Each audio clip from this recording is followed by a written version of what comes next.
All right, we've crammed so much in this week, and it's not over yet. I thought the perfect guy to come on my show and interview is Colby Armstrong. Why? Well, if you think about this week, it was the draft. There was buyouts. There's free agency. That's Colby Armstrong's career right there in a nutshell. And a first-round pick. So, Colby, that's why you're on this show, because you've got the experience of what every kid's going through this week, starting with the NHL draft. Does it feel like almost 20 years for you, pal, that you were a first-round draft choice? Yeah, it's crazy. Thanks for having me on again, Kip, by the way. And, you just laid out kind of my post-career working at Sportsnet and media, my pitch for why I think I would have been good at this job. It's like played junior, first round pick. I got bought out. I signed as a free agent twice. I played in Europe. I ran the gauntlet of like every kind of thing that you could do. Played the minors for a while. So I can imagine what everyone's going through now. So different with obviously, doing it online.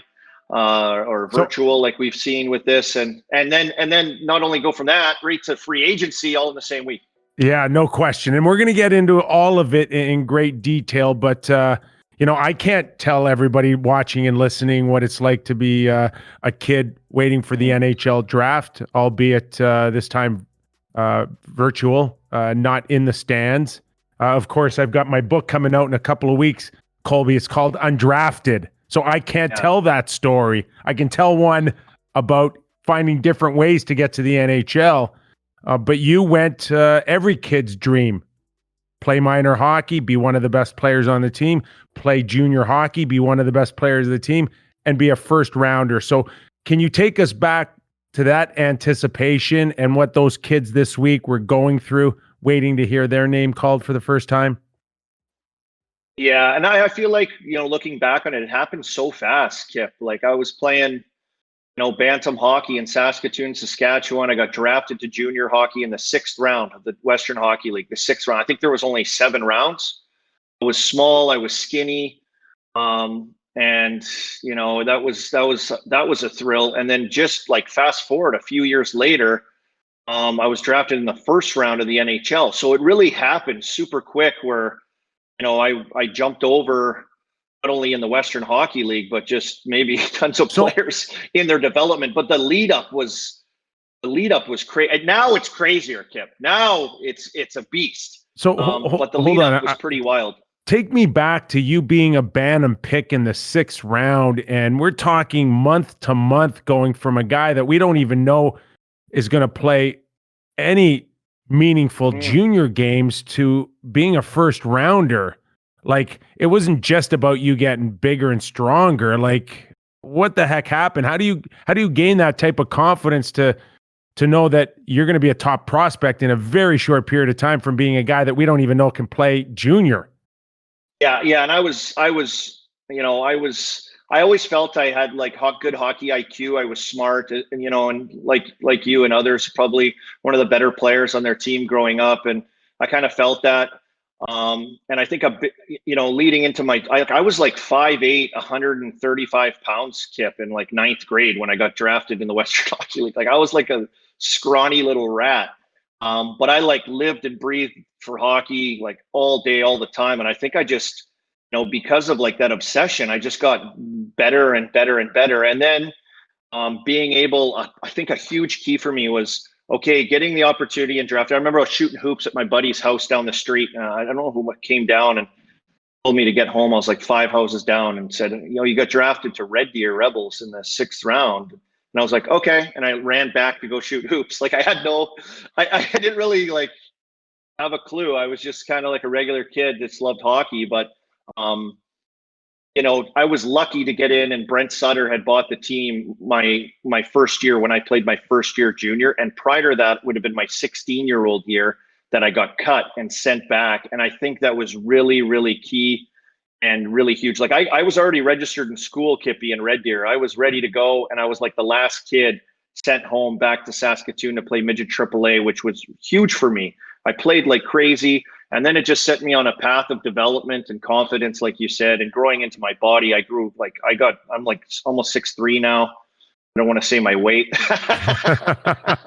Me neither. But I was like 160 by the time I hit my first year in the league, 150. So I put on quite a few pounds in those few years, considering how skinny I was. So, and I was lucky to play with really good players and given an opportunity by Brent to play with really good players in a lot of key situations from my 17. And then the next year, our team won the Memorial Cup. I was playing on a good team. It was my draft year.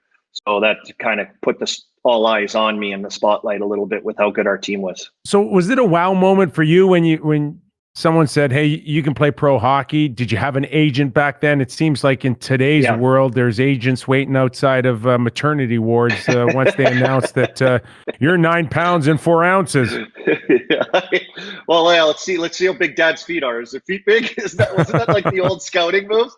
You'd see if they could see how tall or the mom was in the lobby of the rink when they were kids playing, and how big the kids' feet are, and how big Dad was. So. Yeah, it was. I had an agent. I got an agent my draft year, and I leaned on guys who I played with. A guy named Justin Mappletoft, who played for the Islanders for a little bit in the NHL. Yeah. And Wade Redden, who their parents were close friends with my parents, and who were represented by Newport Sports and Don Meehan. So, they kind of guided us in a direction to talk to them. And I didn't have an agent until my draft year, right up until my draft year. So it was. It was kind of just one of those things that progressed super quick. And it's funny you mentioned that story. Like, I made the team that year as a 16-year-old. We had a guy named Jeff Waywitka. I don't know if you remember his name too. I do. I remember that name. Kip.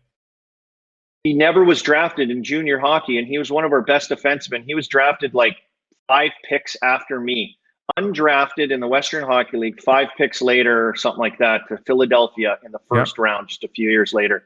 That's a crazy story too. Lots of stories like that. Did you feel pressure right away from Pittsburgh to come in, crack the lineup? What are the kids today going through, thinking about?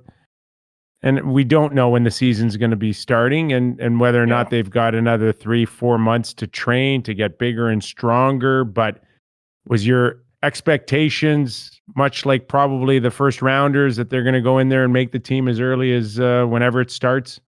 Yeah, I wasn't really sure of what to expect going there. I mean, I was wide-eyed going to camp for the first time. Mario Lemieux, Kovalev, Straka, Lang, like these are guys that, like, I don't know. I was crazy to be on the ice with these guys and walking around the room with these guys. And, so I kind of didn't have any expectations, and I kind of felt comfortable in junior. So they sent me back my first year, which was another thing that I think was really good. But it's funny how the game has gone. Like, even my first year in the league, Kip, it was like Jordan Staal and Sid. Sid obviously is like 18, generational player, but Jordan Staal made the team as an 18-year-old. And like, that was super rare, now we see them just flying into the league. So I think my expectations were, I was comfortable going back to junior and having we had a good team, and I thought we could win another Memorial Cup. But I didn't really totally know what I was going to see when I got there. And to see the size, the strength, just how good those guys were at camp, I was going, hey, I'm going to need some time. And I didn't know how much time, because believe me, I was in a little bit of a rush to get there once I was in the minors for 3.5 years, Kip. But looking back on it now, I needed a little bit more time just because of the way I was developing in my body. Where was the draft your year, Colby? It was in Florida. It was where the Panthers play. Not a bad spot. Cool. Not a bad spot.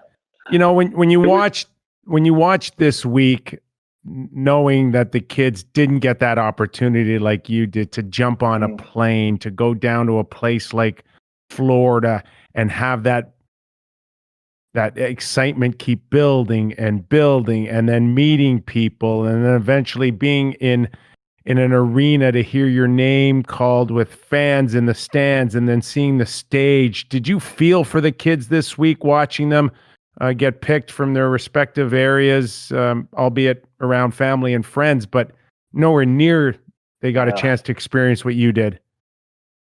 Yeah, no, not at all. And that, I remember that day, like, and not so much like the getting drafted part. Like in my head, I can't really picture like going up on the stage, the first round feeling of going up and getting the jersey and the hat, taking the picture, and just that feeling. But I remember like being in the rink and everyone that you're seeing, like I'm seeing like my draft year, like Kovalchuk, Spezza, I'm seeing all these guys that like I only saw in the Hockey News magazine. It was like, and this isn't that long ago. It's kind of comical, but I see Gretzky walking on the floor, like get out of here, right? I saw Wayne Gretzky sitting there. So GMs that you see on TV, NHL players, of past that are milling around talking, and just the who's who of hockey. To be in that bubble and experience the buzz of the draft in person, I definitely feel for the kids, because it's a thrilling moment to kind of be in that atmosphere. And we had 6 other guys off our team from junior that got drafted in the first couple of days. So, it was cool, like cheering for everyone and being there with all our families and friends, which I'm sure a lot of guys are used to with their teams too. And you're now closing in on 20 years since that moment. Now that you're a little older and you're reflective, it's kind of amazing, because this week we had 217 players drafted, and I'm sure 217 that feel fantastic, Colby, for obvious reasons. And then, we know our friends at Sportsnet and the NHL Network, they've got a job to do, and that's talk and promote like 217 guys are going to be future Hall of Famers. It's like, it's like every pick's unbelievable. Pick number 94, and they're talking them up like this guy's going to be the greatest thing since sliced bread. Now I get it. And you're still in the industry. I've been in it. That's your job, is to promote and have excitement and bring great energy. But here you are 20 years later. Do you ever go back and look at that list and go, oh my God, so many guys just not only didn't they not make it, man, they never even got a sniff. Oh, not even a sniff, Kip. Like looking at my draft year, like I remember playing 3.5 years in the minors. I didn't have a game yet. I cleared waivers going into my fourth year in the minors. My fourth year, I had to re-sign a contract, to clear waivers to get sent down.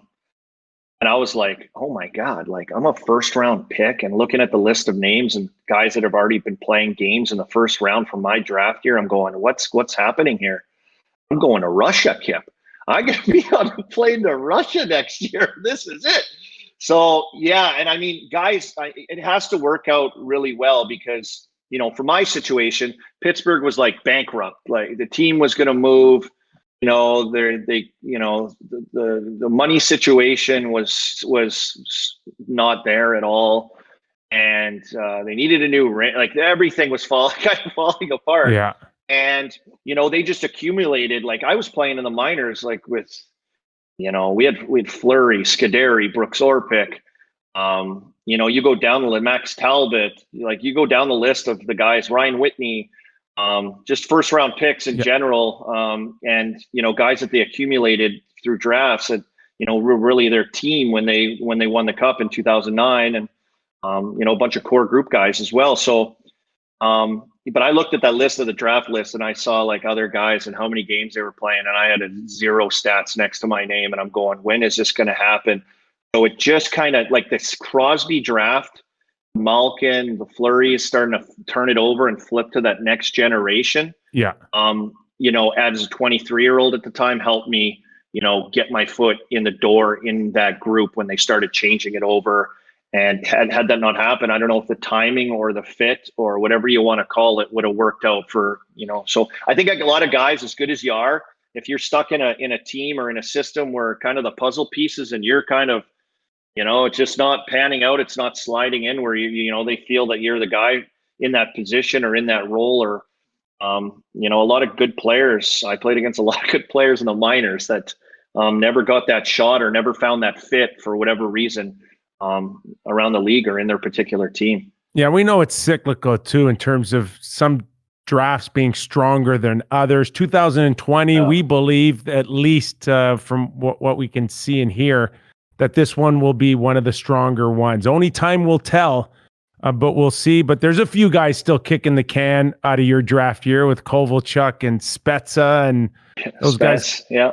You know, Spezza closing in on 1,200 games, I believe, or 1,300 games. I'm not sure, but it's up there. But it's crazy. Hamhuis had a nice career at 1,200 games too. So there's a few out there that did well, really well.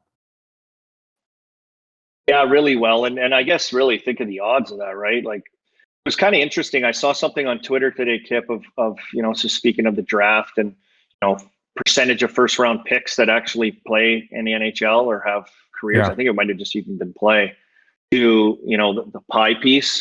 It was like the first round ate up the whole thing. And then the next biggest pie piece was undrafted players. Thank you very much. Undrafted players. And I think that's Colby, available at Amazon.ca.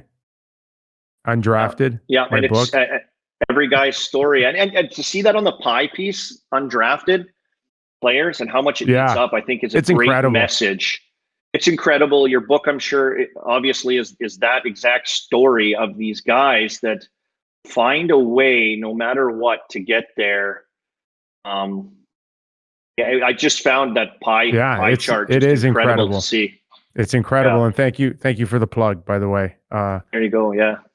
The other avenue that we're going to see this week, and that comes Friday, is unrestricted free agency, and you were able to hit it large with the Toronto Maple Leafs in 2010. Take us through that process and what the guys are anticipating or thinking about going into this Friday. And we know that there's a pandemic and that changes a little bit, but structurally, they're not feeling too much different than how you felt going into yours that season. Yeah, and there's so much put into it, I think, with your agent and their team and, comparables and your years and your season and averages. And I can imagine with analytics and stats now, it's even much more bigger when you're have a guy that, you're really selling to certain teams, or if a player has a certain want where he wants to go. So I remember when I became a free agent, talking to my agent, was kind of like, where do you want to go? That's how it kind of started. And I said, you know what? My only ask is that I stay in the East. And I don't know why. I started in the East. I played in Pittsburgh and Atlanta by that time after I'd gotten traded, and I felt comfortable. I knew the guys. I remember going out to play teams on our Western road swings here and there, and I just you don't know some of the guys. Like, you just don't know some of them or play against them on a regular basis. It was like so different. And knowing the travel, and I was just comfortable in the East. So I was like, you know what?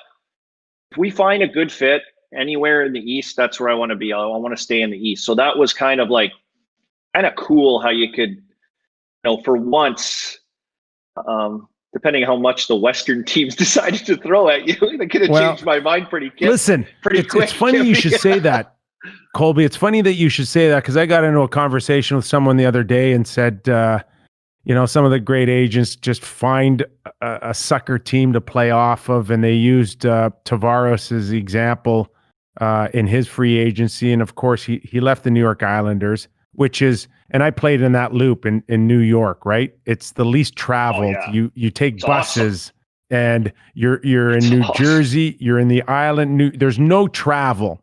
So here's Tavares right now looking to hit a big score. And then we hear that the last two teams are San Jose and Toronto. Do you think that guy, for 1 second, who's done this for over 10 years of the least amount of travel with the New York Islanders, is all of a sudden going to go to San Jose, California? Not a chance. I know. I know, like, me personally looking at that, it would have been an easy pick. Just like, if you play in the East, I'm telling you, if you spend some years there, I think you like the life of the East, just because it's so much more comfortable and easier with the travel, for sure. Like, I was so comfortable with it. It was great in your bed every night. Like you said, that loop when I was in Pittsburgh, even in Atlanta, I was in the Southeast Division. I mean, the travel is just so juicy and comfortable. Little puddle jump right to the next place, and you play the game. You're in your bed or you're in the next city. It's so easy. Okay, so I assume your conversation with Newport when they asked you, so where do you want to play? You're unrestricted. Where do you want to go? That conversation didn't happen a couple of days before free agency July 1st opened up. When did you start thinking, I'm gonna be playing on a new team this season? And when did you start thinking about it? Was it halfway, 3/4 of the way, the beginning of the year? When does the seed get planted that you are you're going to go to unrestricted free agent? You're going to put on a new uniform.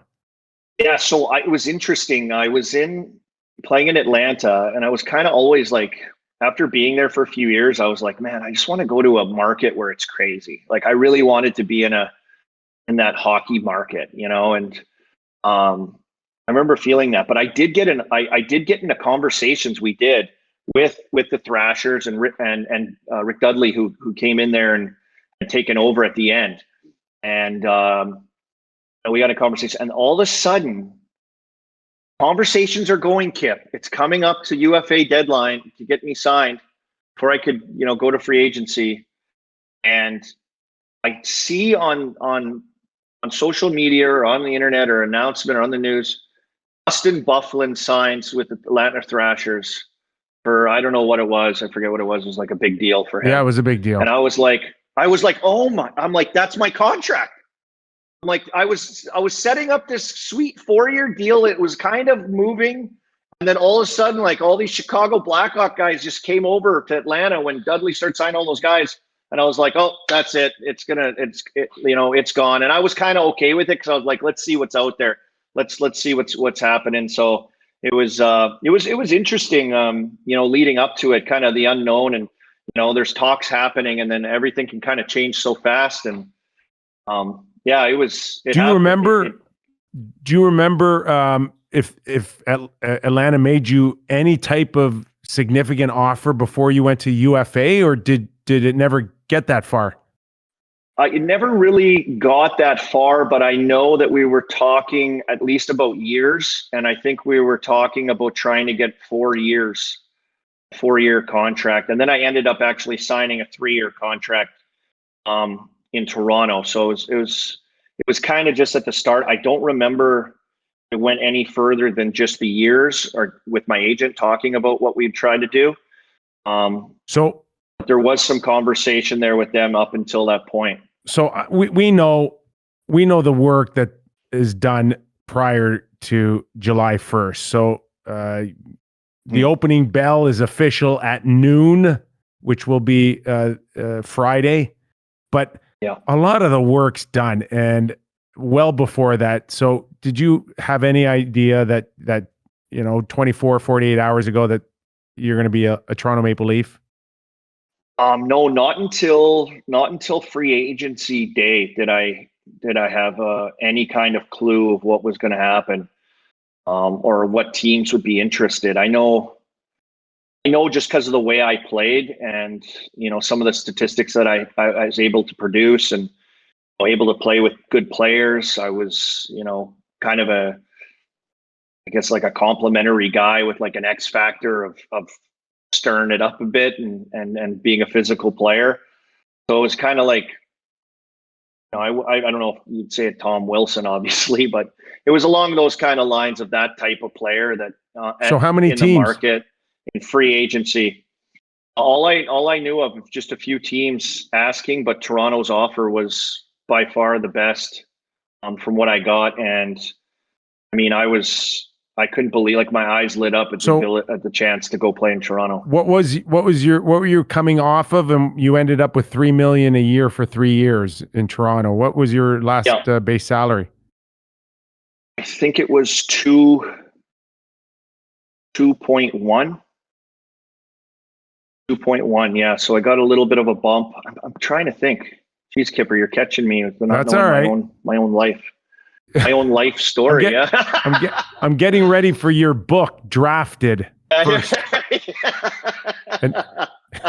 I need to do some more research on myself. Big signing bonus. You got to remember the signing bonus. I don't remember. I don't think I had a big signing bonus at all. I don't think it was anything bonuses. I think it was. So that was time. That's what it was. That was Brian Burke that signed you. Yep. And you got you all those things that he loves, truculence, you know, yada yada yada. You fit that bill perfectly for him. Yeah, and unfortunately, I got injured a lot when I came to Toronto. I remember, nightmare. It was a damn nightmare. A tendon in your hand, a broken foot. I remember. I tore my tendon in my hand. I was dealing with a fractured foot at the time, so that I tore that tendon. I had to get surgery to sew my tendon back on over my knuckle. I could heal my foot at the same time. I came back, and at the end of the year, after playing for a little bit, I blocked another shot and broke my other foot. And it was a weight-bearing bone, and they shut me down the last 15 games of the season. Came back the next year, suffered a high ankle sprain, which left me out forever. I think that's how it happened. Jesus, just one disaster after the other. And then I came back and had my first ever real concussion where I missed like 2 months. It was awful. And that was my 2 years. And then I got bought out at the end of the year. So I just couldn't put it together. So another great reason why you're a perfect guest today is because we've got the first rounder covered. We got the coveted free agent covered. And unfortunately, I got to tell you, we also got you covered this week with all these buyouts. Buyouts. Oh my goodness. And now Wenberg, Turris, I've lost count since Bobby Ryan started this, but not a big surprise. But that process has got to suck, I would imagine. It's like it's like embarrassing, right? You're kind of like, oh my gosh, like this is embarrassing. That's how I kind of felt at the time. So how did you find out? Who told you? Oh my God. Did you read it? Did you read it on the internet? No, I was at my sister-in-law's wedding. It was the day of her wedding, and I was at Target shopping, and I got a call from Brian Burke, and I just remember I was at the time I was kind of like, okay, I need a fresh start. This is going to be okay. This is going to be okay. Yeah, okay, click. Conversation done. And then after I was like walking around Target, I just like my life started flashing before my eyes. I'm like, what am I gonna do? Oh my God. I'm pushing a cart with my brother here. The first thing you're gonna do is look for items on sale at Target. Kleenex. Yeah. And you know what, Kippy, the buyout and then going into the lockout was the very next year. So, of my salary, I was I was collecting 2/3 of $3 million. 2/3 of my salary that year on the lockout. So I did get, I still thankfully getting a little bit of a paycheck through it.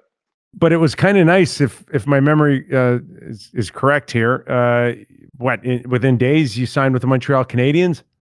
Yeah, within a day, 2 days. I think the next day was free agency. I got bought out the day before free agency, and the next day I signed with Montreal, which was awesome because that was like my childhood team, Kippy. So like it was awesome. And I remember they offered 800 or 850 or something they came in with. And I was losing $1 million on my buyout. So I'm like, come on. I was like talking about it. I'm like, come on, just get them to come to him. Like at least $1 million, just match my buyout. So they're like, called back. Yep, we got it. Done. Boom. Done. And you celebrated by what? Going to Walmart? Yeah. Hey. Yeah, pretty much. I was in Wilkes-Barre, so pretty much. Yeah, Wilkes-Barre, Pennsylvania. So not on sale? No problem. I just signed with the Montreal Canadiens. Yeah. No, it was an exciting time because Michel Therrien had just got there. They just hired him. Bergevin just took over. And I knew both of them from Pittsburgh time because when I was going to camp here, Mark Bergevin was playing for the Penguins in my first few years, in the Penguins organization. So I knew him. Terrian had coached me in Wilkes-Barre in the minors and in Pittsburgh for a number of years. So I knew him really well. So I felt like really excited, like it was going to be a really good fit. And then obviously we only played half. I only got half the season in that year there. But I grew up a Habs fan as a kid. Like the lone Habs fan, I felt like of all my friends in Saskatoon. So to be able to play there, which ended up being my last year in the NHL, was kind of like a childhood dream come true for me. So it was really, really awesome experience of playing there and playing in front of those fans and in the Bell Center. Well, I think it's safe to say that you look back at it, and those are good memories, and highs, lows, and then highs real quick. I just don't know about today's player in terms of where that high is going to come back, Colby. Everyone I talked to this week, it's about getting rid of money and no money, and the ownership's handing out internal caps that aren't as high as $81 million. Are you hearing the same thing, that this could be the start of a very ugly experience for some of these players? Well, I think so, yeah. And the thing that, the buyouts are one thing too, but I'm seeing legit capable players that are like, I'm looking at the list of guys that didn't even get qualified, that are they just let them go. Just let these guys go away. And to me, I'm sitting there going, man, like, obviously these teams are with the situation, just letting these guys walk away. You can't make a trade for anyone. It's all about trying to move money. Like everything's, you can't sign these guys. It's, that's insane. And then I sit there and I see this guy's bought out. These guys are all available now. This spectrum of players is huge. And it's like, what are you going to do with all these guys? Where are they going to fit? Where's the money going to come from? And the way it is. So it is kind of scary. If I was a player right now in the situation, it is kind of scary to say, what's going to happen to me? What's going to happen to me going forward here? Where do I get a chunk of that pie? They're flooding the market. They're going to put all these guys into UFA, and then they're going to wave up a contract for $800,000. And they're going to say, who wants it? Come and get it. And then they're going to clamor to it. Declares turned himself into a good goal scorer in Ottawa. He had to leave. He didn't like the offer. I'm nervous for him that there's not going to be much better out there for him. I may be wrong. There might be teams lining up for him, but that's not the way I read the tea leaves right now for I'm Anthony with you with that. I'm with you with that on all those guys that, we're hoping to probably stay where they're at or, get a qualifying. Like I'm looking at some of these guys not getting qualified. I'm going, holy God, some of these teams must be licking their chops. But, for sure declare with what he's been able to do in Ottawa and the confidence he's been able to gain and, the presence that he was for that young team and how, that team moving forward. And now what does it do out on this market right now? Because I'm with you, man. I'm just seeing and I'm thinking exactly what you said. It's going to be league minimum or low under $1 million offers and 1 year deals or 2 year, whatever they're going to get for the more top end guys. But like, I just think it's going to be really tough, to find fits for everyone in the way it's set up right now. We will be watching with great interest Friday and then the coming weeks as well. Hey, what, Kip? What's that, pal? You know what, Kip? If it all fails after my Montreal, if we want to continue and free agency tomorrow, it's a flooded market. I did spend a nice year in Sweden the next year. Yes, that's right. You did go to Sweden. Lots of guys doing that. We might see lots of guys doing that, trying to find jobs, and that's what happens. Yep, and another great experience that you will put in your book. No doubt about that. Can I do the forward on your book? Maybe Doug McLean and I could do a forward for you. Oh yeah, I'd like that. How we took you under our wing at Sportsnet. Yeah, that would be really good. The forward and you two going together would be the whole book. Hey, yes. Yeah. Hey, listen, we noticed the studio's a little bare. The jerseys are gone. Give us a quick update on what's going down in Pittsburgh for you and your family. Yeah, personal life. I sat down to get on with you here, and I was in a little bit of a lather. I had a nice sweat going, Kip. I'm battling and struggling to organize my house as we've decided to sell our house. And we were going to initially build a house and now have bought another house. So we're in the process right now. The jerseys are down. Everything's kind of getting packed away. And tomorrow, the moving truck shows up to, get everything and get out of this house and get us onto our next house. So 4 kids. I bought this house, Kip, in 2007 when I was playing for the Penguins. Signed a 2-year, one-way. It was my first one-way deal. And I thought, you know what? I'm going to buy a house. I was living in apartments and I was doing all that the entire time. I bought this house. And that year, I didn't even barely have furniture in this house. I got traded to Atlanta. In 2008, and I rented this house to Craig Adams, who played here. His family moved in. It worked out perfectly until he retired. I was done. We moved back into this house. The only difference is, Kip, I have 4 kids. So, great house, beautiful house, but we've got to make some changes. So we're looking for certain things, and we found a nice place. So we're busy, man. We're busy right now. How did you manage to keep all the kids out of that room while we spoke for the last 30 minutes? Well, I'm telling you, I don't know what the odds would have been on that. I don't know what the odds would have been, or me getting through the first round of the playoffs that I did, working out of this room as well, with keeping the kids out of here with afternoon games, Kip. But I was fairly nervous that I'd have a 3 or 5-year-old come wandering in here at any point. But hey.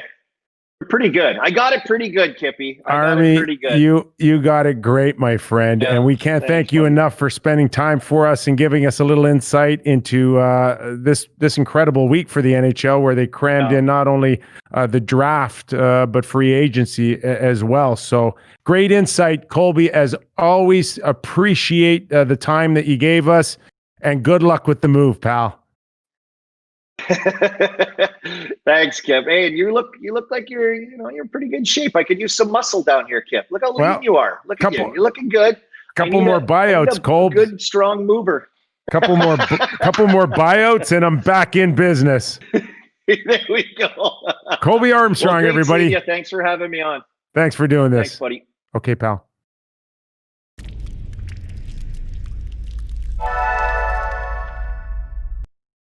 All right, great insight from Colby Armstrong. A wonderful example of what the kids have been going on all week through not only getting drafted, but now some of the regulars, unrestricted free agency coming up. Of course, we're here. We're conducting interviews all week. Mike Liut, the agent's perspective, and now Colby, the players, going into unrestricted free agency. Of course, we're going to be live streaming on Friday on the Real Kipper at noon show. So make sure you tune into that. And another plug for my book, Undrafted. Unlike Colby Armstrong, I found a different way to get it done. If you're going to look for that, order it on Amazon.ca or just Google it.